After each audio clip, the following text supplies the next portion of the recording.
Spanish Player.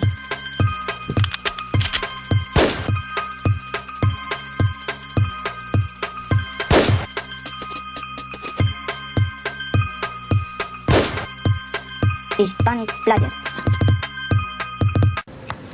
La niña profetisa vivió y murió quemada en Extremadura. Estoy seguro que ya quieren saber más. Casi en medio de la nada, en el corazón de una comarca conocida desde hace décadas como la Siberia extremeña, el pueblo de Herrera del Duque, en Badajoz, guarda entre sus calles el secreto de una historia oscura. Allí, a finales del siglo XV, vivió Inés, una niña conversa que pronto se hizo célebre en la región gracias a sus visiones y profecías que llevaban consuelo y esperanza a las comunidades judías, oprimidas y obligadas a vivir su fe en la clandestinidad desde el edicto de expulsión de los Reyes Católicos en 1492. Inés era una niña nacida en la Siberia extremeña, en un pueblo que es conocido como Herrera del Duque y que se caracterizó precisamente por ser una niña conversa, precisamente por esas ideas de seguir el Talmud, de seguir la deidad mosaica. Fue condenada por la Inquisición. Inés debió de nacer en el año 1488, en el seno de una familia acomodada. Nunca conoció a su madre, fallecida al poco de nacer la niña. Su padre era un zapatero y curtidor llamado Juan Esteban. Con apenas 10 años, la pequeña comenzó a caer en estados de trance. Tras ellos, afirmaba haber visto a su difunta madre.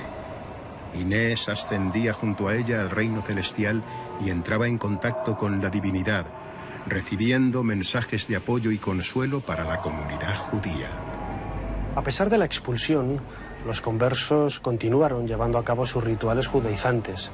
Utilizaban para ello cualquier tipo de artimaña, siempre en el más absoluto de los secretos, con un objetivo muy claro: huir de su peor enemigo, la Inquisición.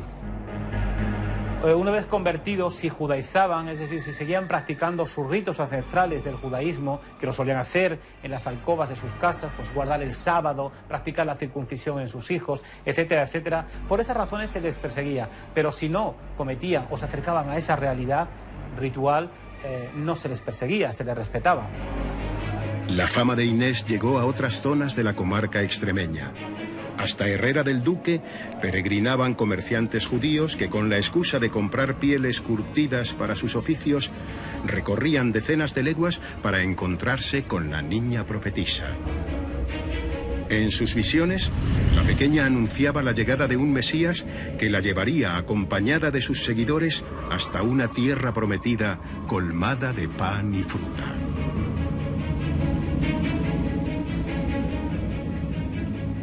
Todas las visiones dependen del mundo cultural en el que vive, y esta muchacha estaba absolutamente inmersa en las noticias sobre el paraíso que le contaban pues sus padres, sus abuelos, que eran judíos también.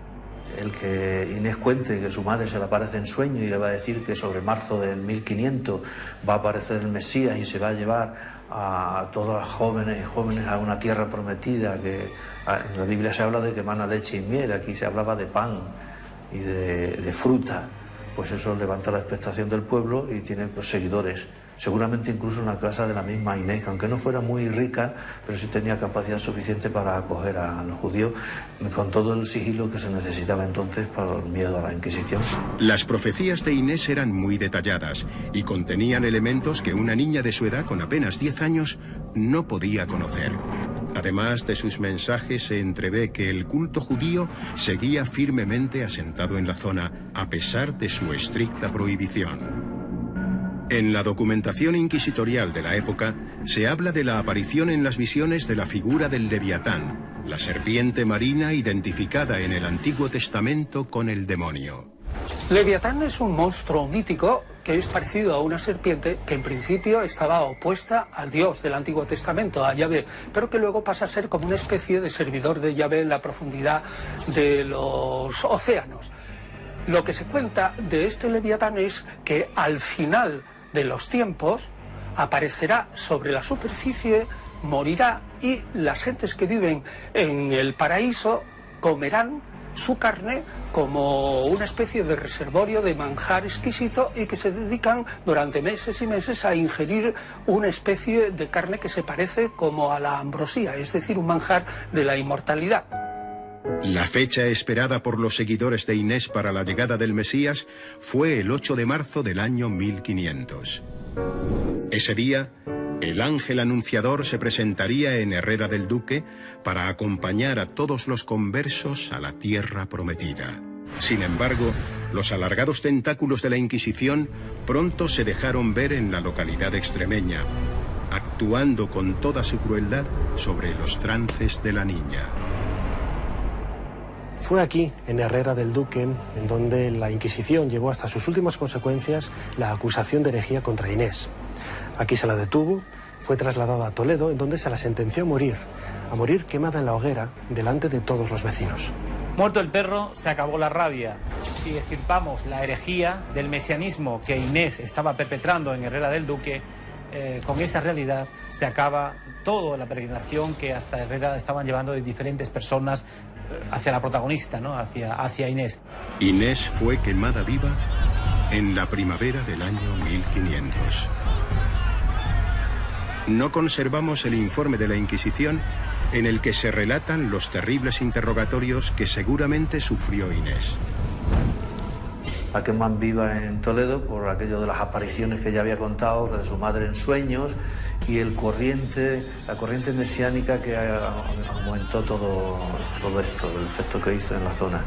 Entonces la sentenciaron, aunque no hay expediente suyo concreto, pero sí hay declaraciones bajo juramento de judíos conversos que también fueron pillados por la Inquisición, y los datos podemos decir que son totalmente contrastados.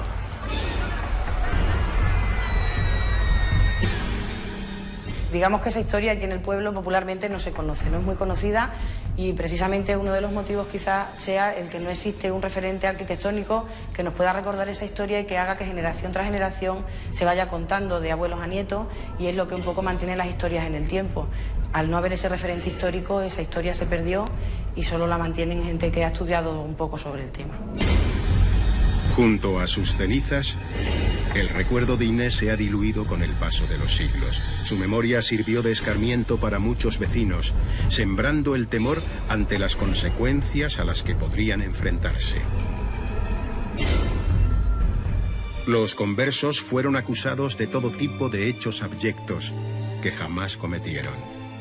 Los más afortunados huyeron a Portugal, dejando tras de sí una de las historias más lóbregas protagonizadas por la Inquisición.